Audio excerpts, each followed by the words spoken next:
Ești în clasa a 8-a și ți-e teamă de exercițiul cu unghiuri de la subiectul al doilea? Hai să rezolvăm unul împreună. În figura alăturată, unghiurile AOB și BOC sunt adiacente suplementare. Semidreapta OD este bisectoarea unghiului AOB și măsura unghiului BOC este de 40 de grade. Ne se cere să aflăm măsura unghiului BOD. Prima dată vom nota pe desen datele problemei. Ni se spune că măsura unghiului BOC este de 40 de grade. De asemenea, aflăm în problemă că unghiurile AOB și BOC sunt adiacente suplementare. Asta înseamnă că suma măsurilor unghiurilor lor este egală cu 180 de grade. Prin urmare, unghiului AOB îi rămâne 180 minus 40 de grade, adică 140 de grade.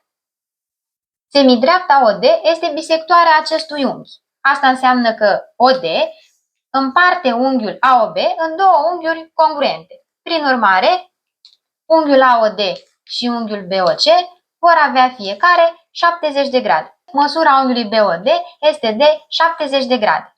Dacă vrei un material util din acest capitol, atunci scrie unghiuri în comentarii, iar eu ți-l trimit gratuit.